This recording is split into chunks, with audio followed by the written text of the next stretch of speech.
गोविंद जय जय गोपाल जय जय गोविंद जय जय गोपाल जय जय राधारमण हरि गोविंद जय जय राधारमण हरि गोविंद जय जय गोविंद जय जय गोपाल जय जय गोविंद जय जय गोपाल जय जय राधारमण हरि गोविंद जय जय राधारमण हरि गोविंद जय जय गोविंद जय जय गोपाल जय जय गोविंद जय जय गोपाल जय जय राधारमण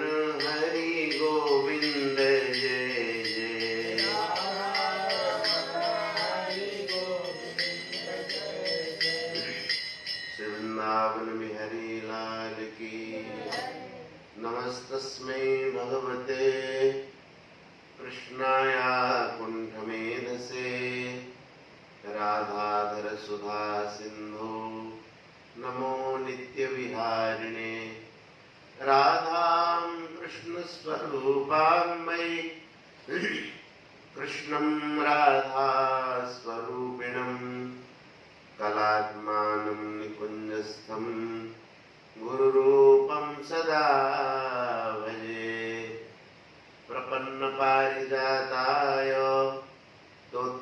स्तोत्रवेत्रैकपाणे ज्ञानमुद्राय कृष्णाय गीतामृतदुहे नमः वसुदेवसुतं देवं कंसचाणूरमर्दनं देवकी परमानन्दं कृष्णं वन्दे जगद्गुरुम्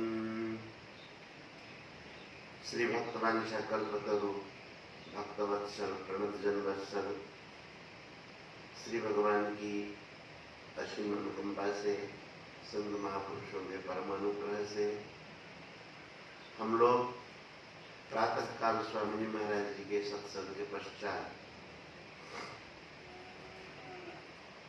भागवत और भागवत का भी जो अत्यंत सुंदर प्रसंग वेद स्तुति उसके संबंध में चर्चा कर रहे हैं। पूर्व दिनों में यह बात हो गई थी, वेद कहते हैं कि प्रभु धृतय इव स्वसन्ति असुहृतो यदि तेन विधा महदः मादयो अन्नमसृजन यदनुग्रहत पुरुष विदोन्मयत् चरमो अन्नमया विषयः सदसतः परम त्वमथ यदेष्वसे समृतम। जिनकी कृपा से यह सृष्टि सक्रिय हुई है, जिनकी कृपा से हम लोग कुछ करने की शक्ति प्राप्त कर रहे हैं, ऐसे भगवान का भजन जो लोग नहीं करते हैं उनका जीवन वृथा है, और जो भगवान के भक्त होकर के उनके आश्रित होकर के भजन में लगे हुए हैं उनका ही जीवन सार्थक है। अब भगवान से स्तुति करते हैं वेद।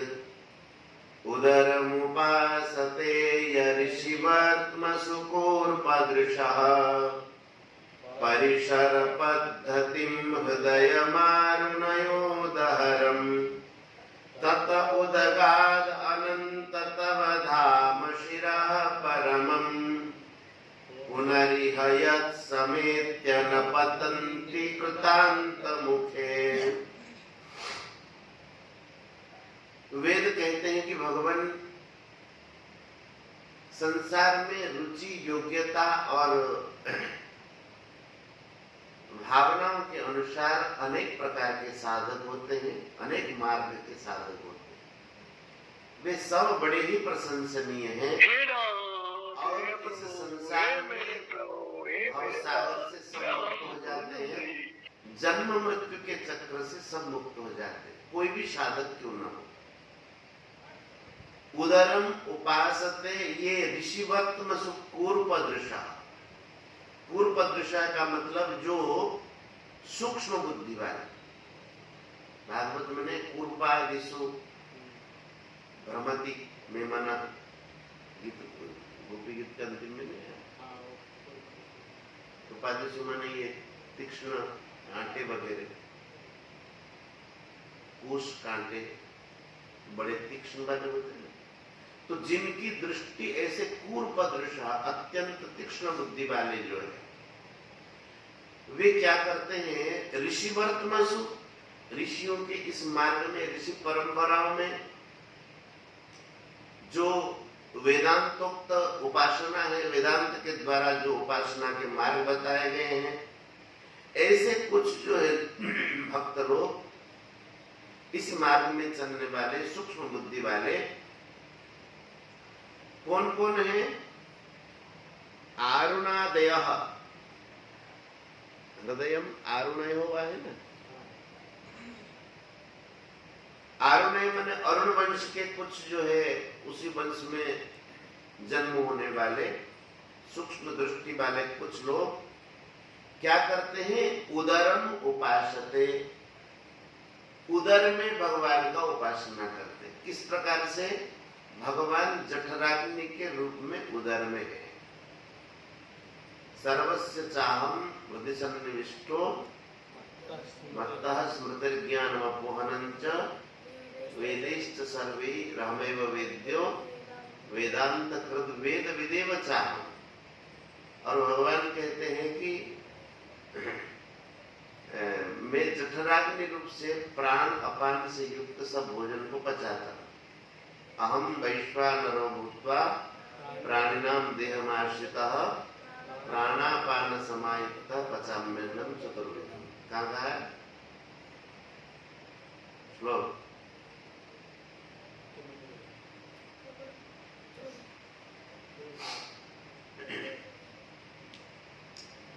तो कहते हैं कि वे हृदय में ही वैश्वानर के रूप में विराजमान भगवान की उपासना करते हैं। और कुछ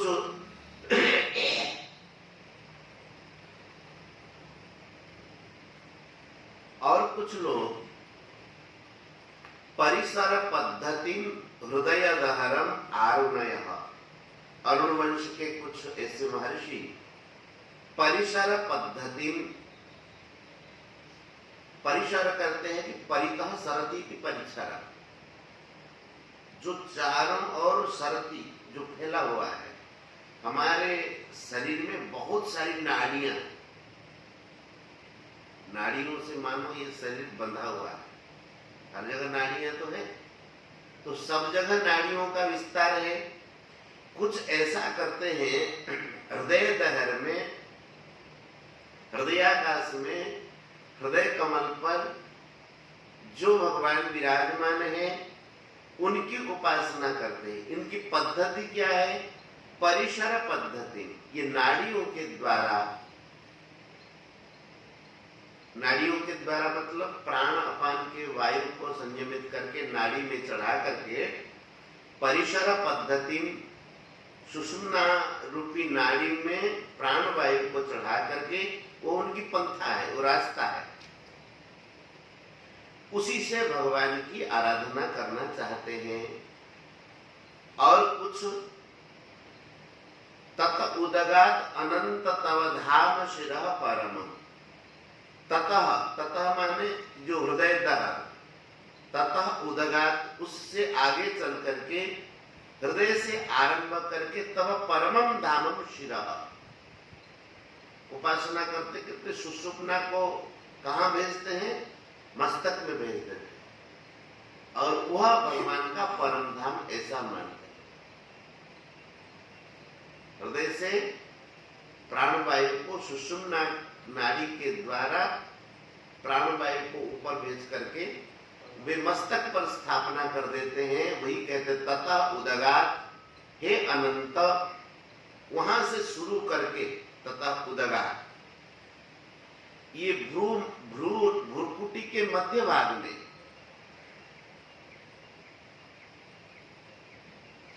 प्राणों को संचारित करके और उसमें चढ़ा करके वे आपकी उपासना करते हैं और वह आपका परम धाम है।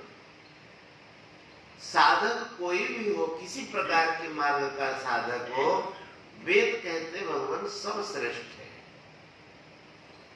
कनिष्ठ कोई भी नहीं है, सब उत्तम है। सबको क्या चीज मिलती है?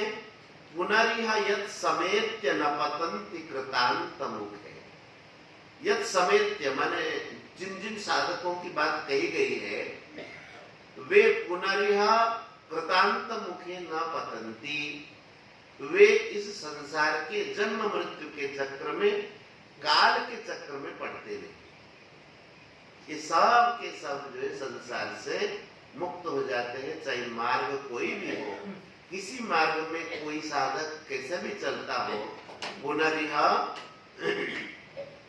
कृतांत मुखे न पतन्ति। कृतांत मुखे, कृतांत का मतलब काल, ये काल के मुख में नहीं पड़ते हैं। किसको प्राप्त करते हैं? ब्रह्मलोकम अतिक्रम्य तेन याति पराम गतिम। ब्रह्मलोक अतिक्रम करके जो भगवान की उपासना करते हैं वे परम गति को प्राप्त हो जाते हैं। इस प्रकार से अनेक प्रकार के मार्गों के साधकों की बात कही है।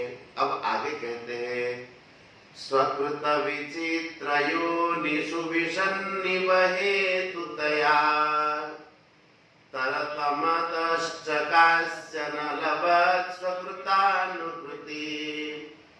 अथ वितथा स्ववितथं तव धाम समम् विरजधियोन्वयन्त्यभिविपण्यव एकरसम्। थोड़ा हम्बलिंग हो रहा है।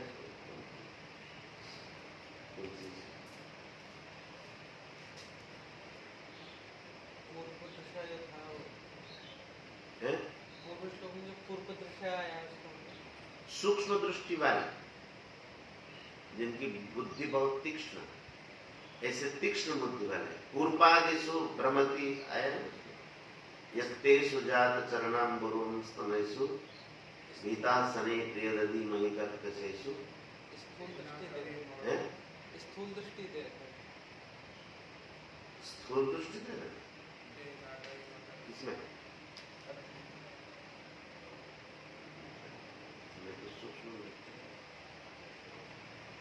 तीक्ष्ण बुद्धि वाले, सूक्ष्म बुद्धि।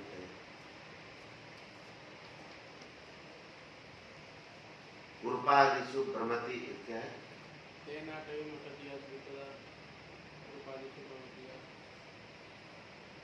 तेनाटवीं अटसितद् व्यथयेन किंचित्। पूर्वादिषु माने ये तीक्ष्ण कांटे वगैरह लग करके क्या आपको कष्ट नहीं होता? पता नहीं कैसे दो प्रकार का अर्थ निकलते होंगे। अब कहते स्वकृत विचित्र योनिषु विषन्निवहेतु तया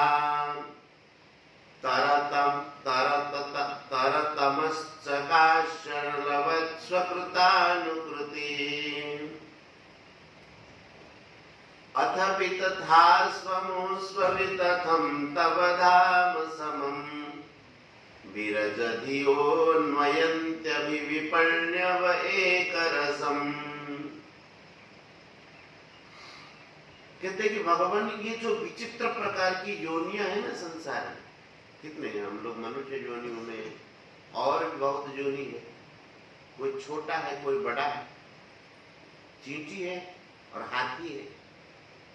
आब्रह्म स्तंभ पर्यंतम, ब्रह्मा से लेकर के नीचे छोटे से छोटे तक। ये विचित्र योनिषु, ये कैसी योनियां हैं? विचित्र माने चित्र विचित्र, आप अनुमान नहीं कर सकते। एक मोर है, मोर के पंख में रंग किसने भर दिया? जिन जीवों को अभी हम देखे नहीं, बहुत जीवों को देखे। शंख जो हम बजाते वो भी एक जीव ही है। जो विचित्र प्रकार की योनियां है ना, रंग बदलाने वाली। हाँ, गिरगिट जो है रंग बदल देती है। तो ये कहते हैं कि ये विचित्र योनिषु, ये विचित्र योनियों को बनाया किसने? बोले स्वकृत। आप आपके द्वारा ये विचित्र प्रकार की योनियां बनी है। अब भगवान ने गीता में भी कहा, बीजम माम सर्वभूतानां विद्धि पार्थ सनातनम, मुझे सबका सनातन बीज मुझे ही समझो। मतलब भगवान एक ऐसा बीज है जिनसे कि सब कुछ पैदा प्रकट हो जाते हैं। तो कहते हैं कि हे भगवान, आप विचित्र विचित्र प्रकार की योनियों में, अद्भुत अद्भुत योनियों में जितने भी सारे देह हैं, उन देहों में, देवताओं में हो चाहे राक्षसों में हो चाहे किसी भी, कोई बहुत दुबला पतला और कोई बहुत मोटा, ये विचित्र। मनुष्यों में भी कितना फर्क, एक से दूसरा मिलता नहीं। कोई खा कर गए, बहुत खा रहा है मैं मोटा हो जाऊं, मोटा होता नहीं। कोई मोटा आदमी कहता है मैं दुबला हो जाऊं। तो विचित्र प्रकार की योनियां तो विचित्र है ही, इनमें भी विचित्रता है। और ये किनके द्वारा कृत है? बोले त्वया कृता, आपके द्वारा ये निर्मित है। ये योनियां किनके द्वारा बनाई गई है? भगवान के द्वारा बनाई गई। बोले भगवान, इन योनियों में आप क्या करते हैं? अंतरात्मा के रूप में, जीवों के अंतरात्मा के रूप में आप विराजमान हो जाते हैं। सर्वस्य चाहम हृदय सन्निविष्टः, सबके हृदय में भगवान विराजमान है ना। तो जब सबके हृदय में भगवान विराजमान है, आप उसमें प्रविष्ट हो गए। किनमें?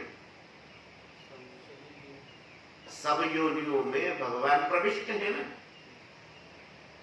अब कहते हैं कि प्रविष्ट कहना भी नहीं बनेगा।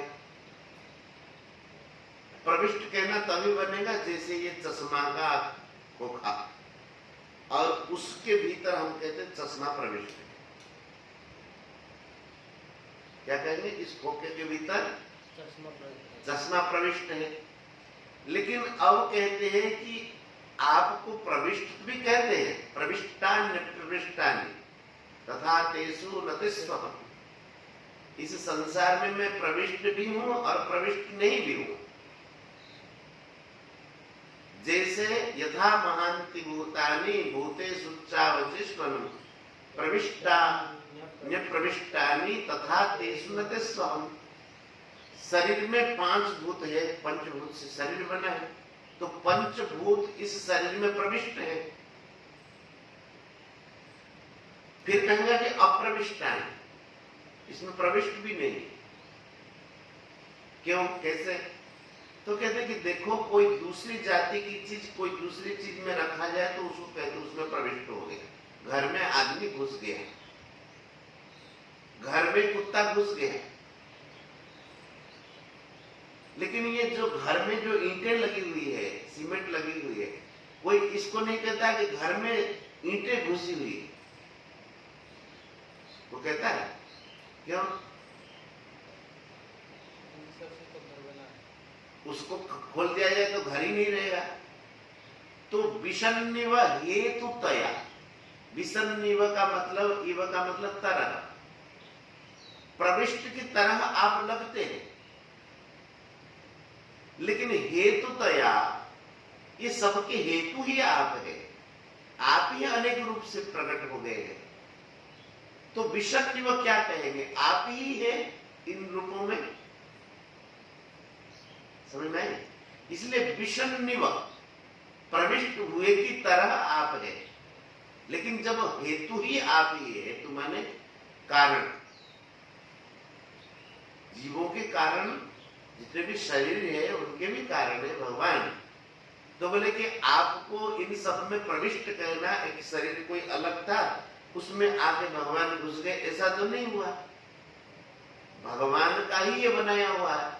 तो भगवान ने जो बनाया वही कहीं से थोड़ा सीमेंट लाया, कहीं से हड्डी लाई हो, कहीं से रक्त लाया हो, कहीं से और कुछ लाया हो, ऐसा नहीं। भगवान अनेक रूप में।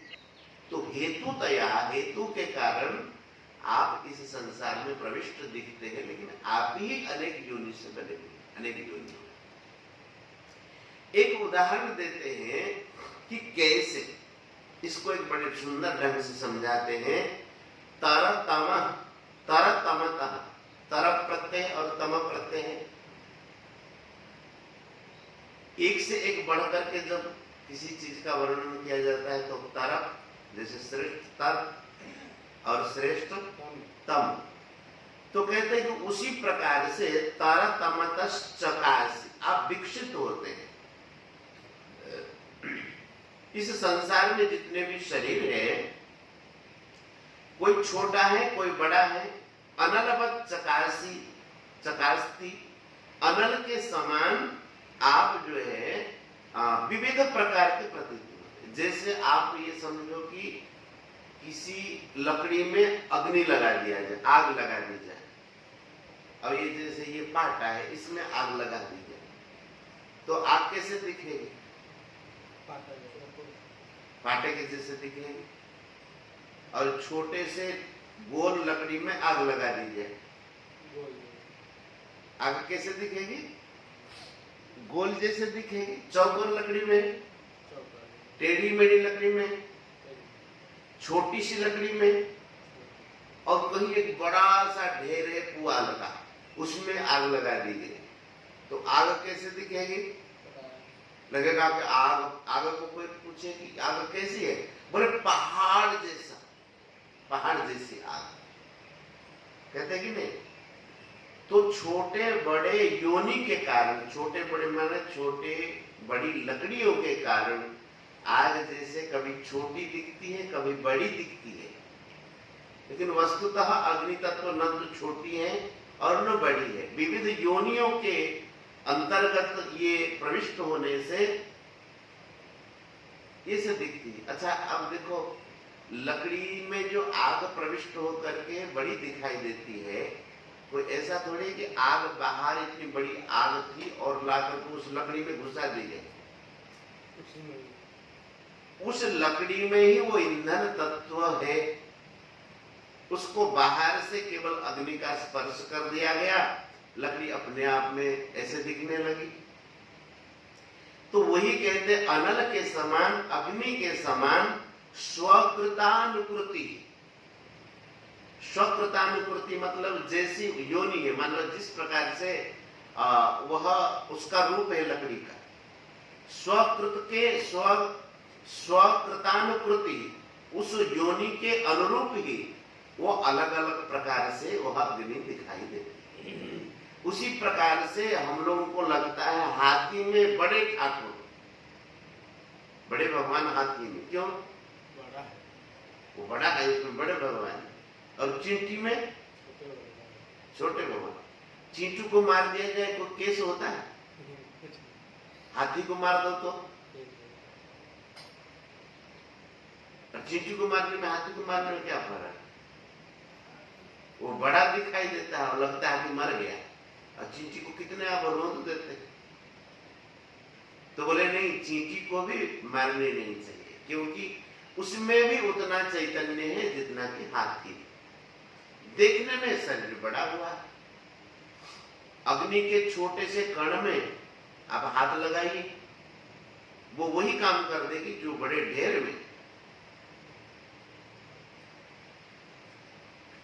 तो उसी प्रकार से कहते हैं कि स्वकृत विचित्र योनिषु विषन्निव हेतुतया तरतमतश्चकाश्चनलवत् स्वकृतानुकृति।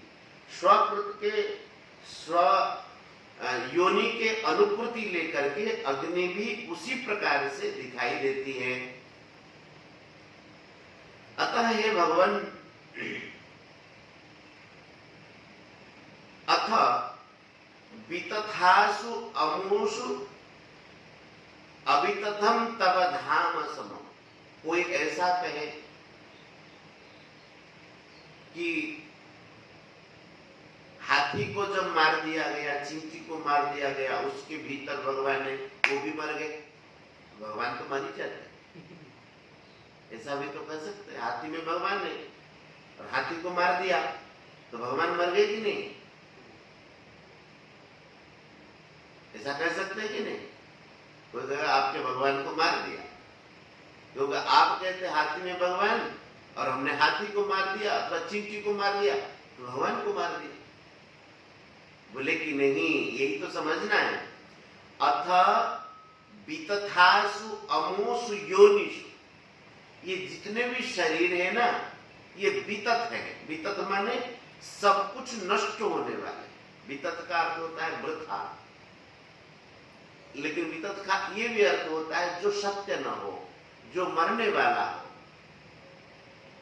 तो जितने भी हमारे ये शरीर दिखाई देते हैं, ये सब उसी कोटि के वितत। वितत माने सो नष्ट हो जाने वाले हैं।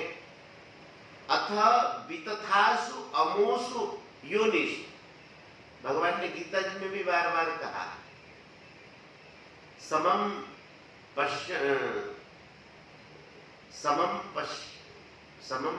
सर्वत्र समवस्थितमीश्वरम्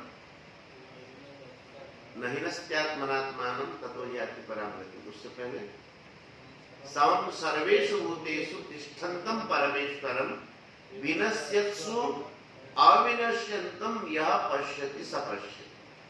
13वें अध्याय में कहा है कि विनश्यत्सु सर्वेषु भूतेषु, विनाशशील सब प्राणियों में जो अविनाशी परमात्मा को देखता है, समरूप से विराजमान। समम सर्वेषु भूतेषु तिष्ठन्तं परमेश्वरं विनश्यन्तं सर्वेषु भूतेषु। परमेश्वर को जो समरूप से विराजमान देखता है, सह पश्यति, वही सब देखता है। उसी बात को कहते हैं वितथासु अमुसु योनिषु अवितथम तव धाम समम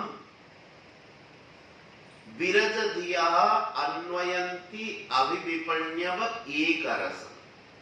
जो विरजधिय, जिनकी बुद्धि में किसी प्रकार की मलिनता नहीं है, जिनकी बुद्धि अतिशय निर्मल हो चुकी है, ऐसे क्या करते हैं? और अभिविपण्यव का अर्थ होता है जो भगवान की कथा गुणगान आदि में लगे हुए हैं। और एक अभिविपण्य का अर्थ होता है अभितः सर्वतः विगतः पण्यु व्यवहार, जो सांसारिक व्यवहार से रहित हो जाते हैं। पण्य व्यवहार का अर्थ में किस अर्थ में?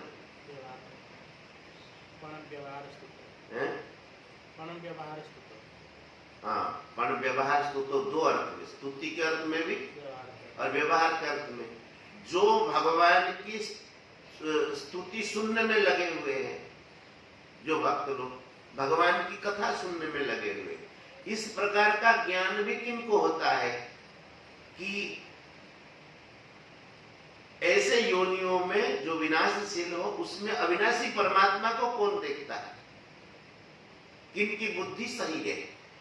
बोले जो सांसारिक व्यवहार से रहित हो, सर्वतः विगतः पण्यु व्यवहार, सांसारिक विविध प्रकार के व्यवहारों से जो निवृत्ति हुए हो, और जो भगवान की स्तुति, भगवान की कथा गुण आदि का गाते रहते, गायन करते रहते, ऐसे जो निर्मल बुद्धि वाले हैं, वे क्या करते हैं? विरजधियः अन्वयन्ति एक रसम अन्वयन्ति, विरजधियः अभिविपण्यवः एक रसम तव धाम समम अन्वयन्ति। ये आपकी उपासना करते, आपका ही अन्वेषण करते। अन्वयन्ति कौन? विरजधियः, और जो सांसारिक व्यवहार से रहित है और जो भगवत कथा गुणगान आदि में लगे हुए हैं, इस विनाशी संसार में वो परमात्मा को ही देखते। और जो संसारिक आदमी वही सोचते हैं जैसे वह नष्ट हो गया तो उसके साथ साथ भगवान भी नष्ट हो, ऐसा सोचते। फिर पढ़ो। स्वकृत विचित्र योनिषु विषन्निव हेतुतया तरतमतश्च काश्चन लभत् स्वकृतानुकृति। अथ वितथा स्वमुष्ववितथं तव धाम समम् विरजधियोन्वयन्त्यभिविपण्यव एकरसम्। गोविंद जय जय गोपाल जय जय, गोविंद जय जय गोपाल जय जय, राधा रमण हरि गोविंद जय जय, राधा रमण हरि गोविंद जय जय, श्री राधा रमण हरि गोविंद जय जय, राधा रमण हरि गोविंद जय जय, श्री वृंदावन बिहारी लाल की जय श्री राधा रानी की जय श्रीमद् भागवत महापुराण की जय सत्संग महामहोत्सव की जय जय जय श्री राधे